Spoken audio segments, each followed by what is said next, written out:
welcome to another installment of Making Your First Song. So today we are going to be focusing on Arpeggiator, arpeggios, how you can utilize this to create a bunch of difference in your music and really take your music to the next level. And I also like it as a songwriting starter, a way to gain inspiration, something to build around. I'm not sure if that's a songwriting technique that's commonly taught. I don't really know. I never really learned about that kind of a thing, but I use it personally, and I think it can be a really fun way to kind of, get some ideas going in your head.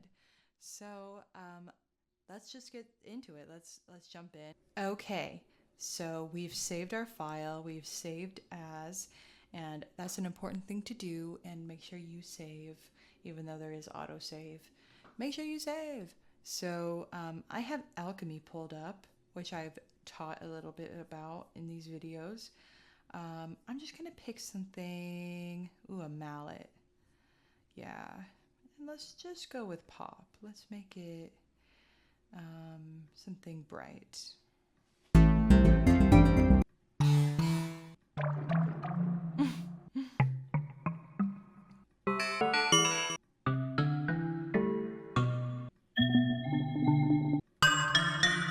love this song. I use it all the time. Okay, I'm not feeling the mallets. I'm gonna try not to get distracted by finding an instrument to use.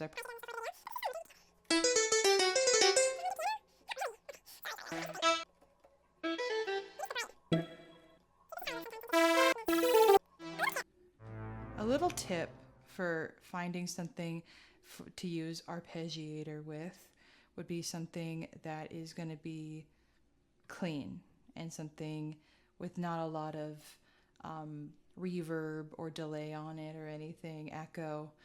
You can do that and it's going to be a cool effect.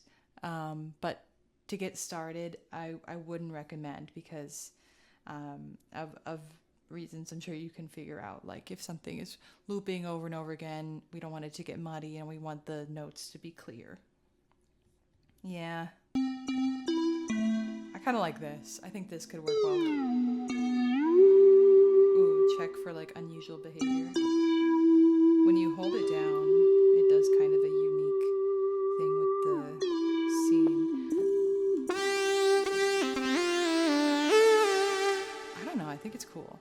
So we're just going to leave it on the flute. We're going to see if it works well. And what's great is that once you've recorded a MIDI,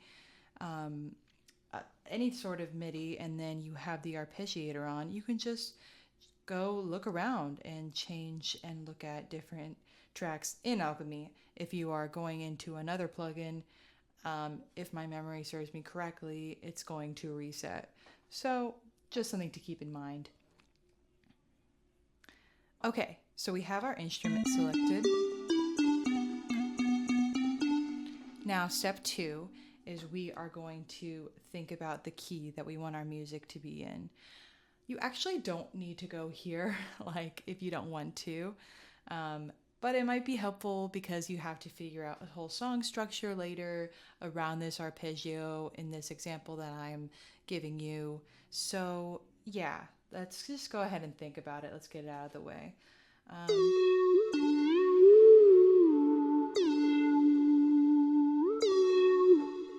Shoot, this instrument isn't gonna work. Okay, cut, and I'm gonna find another one. Thing really simple and straightforward. So it's gonna be a little easier to explain. Maybe we can change it to something a little bit more cool and sexy once we're done. But something to look out for when you're looking around in Alchemy is that some of them are arpeggiated already. And you can work with that, but not what I'm teaching you in this video. So make sure you find something clean, clear, that will work better. Okay, so we have our selection. We're choosing D. And do we want to go into another chord in the arpeggio? Maybe.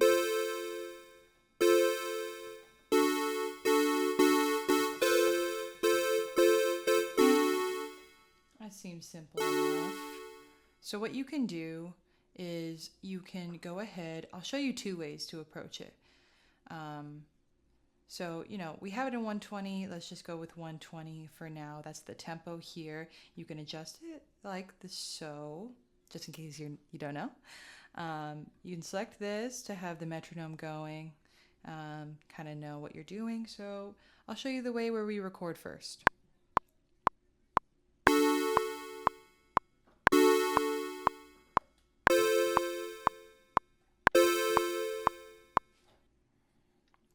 So I'm going to loop that. And then I'm going to go here. Let's zoom in here. We've got MIDI FX. We're going to go there. You see it right at the beginning. It's alphabetical. Arpeggiator. Alchemy Arpeggiator. A. So, yeah, we are in. I'm in. And we are going to just see what it sounds like already.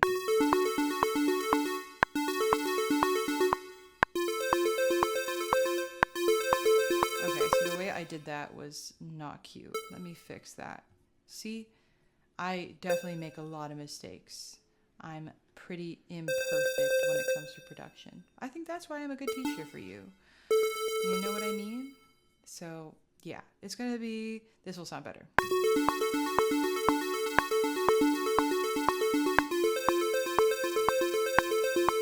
Let me clean it up.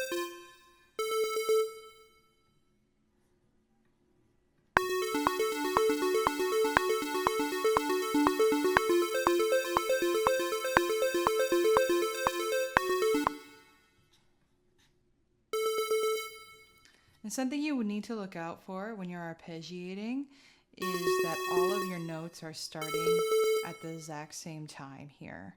Otherwise, it will mess up the rhythm. Ooh, and yeah, I dragged it over. Let me make sure that is going to be kosher. Is everything even? Is everything okay? So you just got to zoom in and check out the details because you can't see them till you zoom in, honestly. Yeah, okay, everything looks okay now. So let's listen.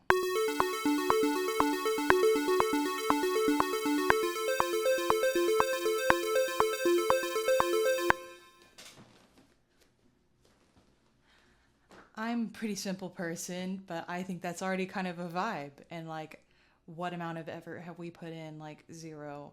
So I don't know. That's pretty exciting. So really quickly, another way to go about it, I just duplicated the file there, would be to select your instrument, add the arpeggiator immediately, and you can play around from there. Like, you don't need to pre-record. I like the pre-record, but this is nice if you like just want to see what key you want to do it in. Like, you can listen.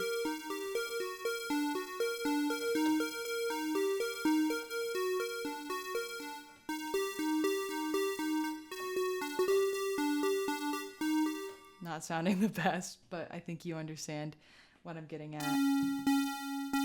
And of course, now we can get into changing the rate. The rate is everything when it comes to the arpeggiator. I believe it's kind of default at 1/16. It's nice if you need something high energy. It's a great supplement to a song. I like working with slightly slower. I love this one. It's such a classic, so 80s.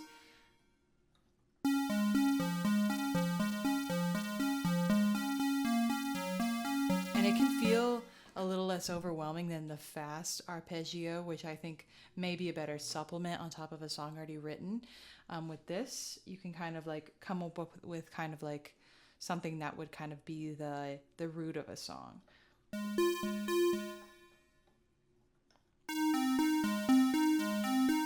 And then we can go in, we can change, the way that it's approached.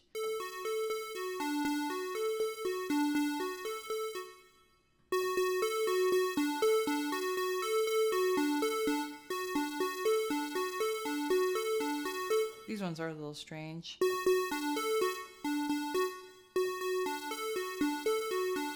This one sounds great. It's just like the reverse. And then there's variation, which means it would kind of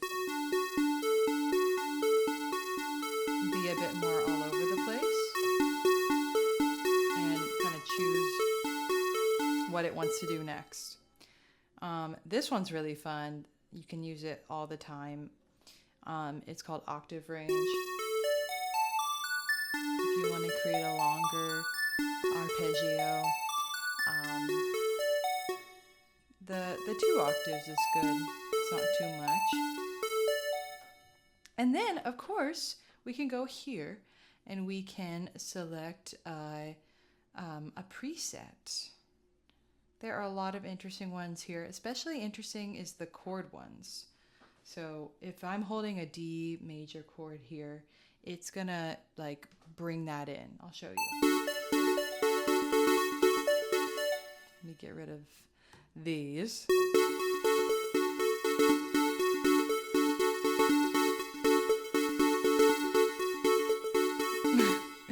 So there's that.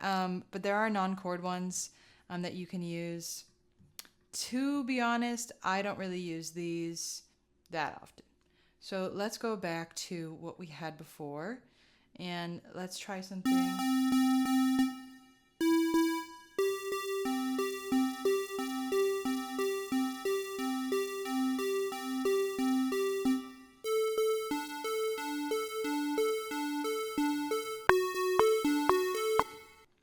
So I'm going to go ahead and mute this other track and create a recording of, something new. And you can go ahead and record with the arpeggiator and you can hear how it will sound live.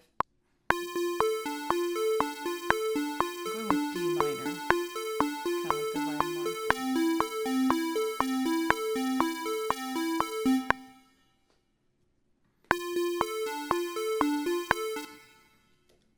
I needed to do that earlier. Let me redo.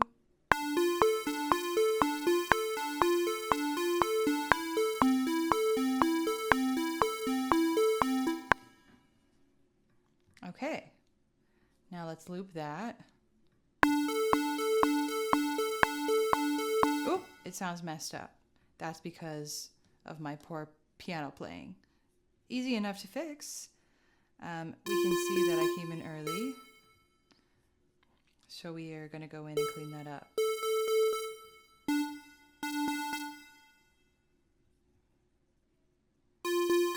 And I'm going to drag this all the way to meet the other notes. This kind of stuff is really important when it comes to Arpeggiator, unfortunately, because it can be hard to be like super perfect all the time when you're playing piano.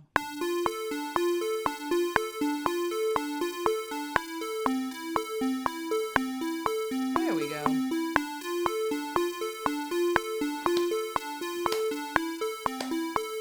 Can you hear it?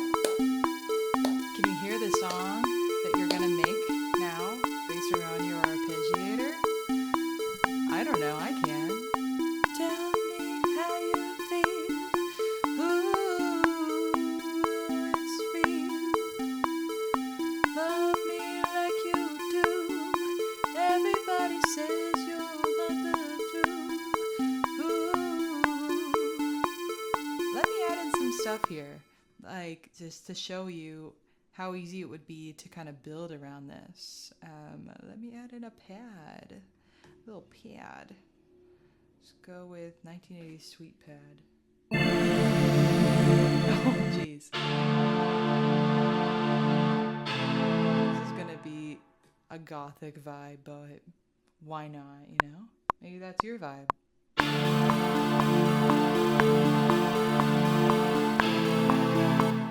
Ooh. Oh, let me record that the octave down.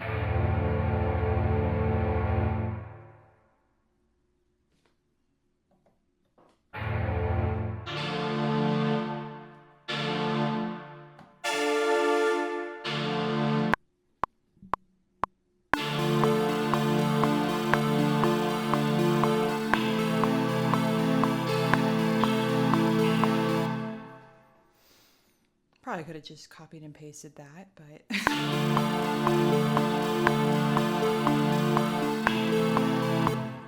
now let's just go in here. I would usually use Splice, but let's just go with built-ins today. Oh, what am I doing? I'm gonna go here, and I'm gonna go to Beats, and I'm gonna find something in 120. So I organized it by tempo, so I can go and quickly find the 120 section. Even though I do believe it would convert if I brought anything else in. But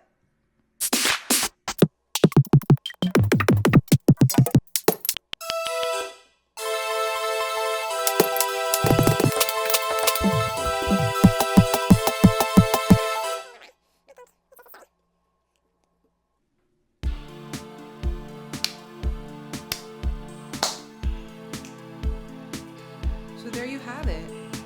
That's how you use Arpeggiator to start a song. Sure, we're gonna have to change the notes and maybe get rid of the arpeggio at the chorus, the pre-chorus, the bridge. But I can kind of start brainstorming now, and I can start adding in other tracks in Logic. So yeah, I think we kind of achieved what we wanted to do here. Yeah, and I already can think of vocals that would work on this, and I'm able to just loop it and, brainstorm. You love me too, la la la la la la.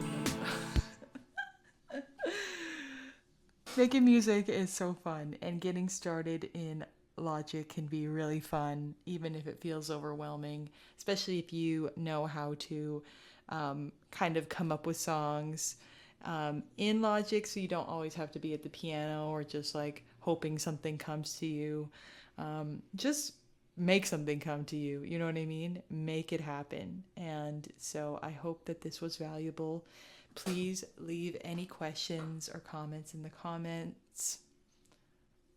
Yeah, I don't know. My brain's a little fried, but I can't wait till I see you in the next one. Bye, friends. Happy music making.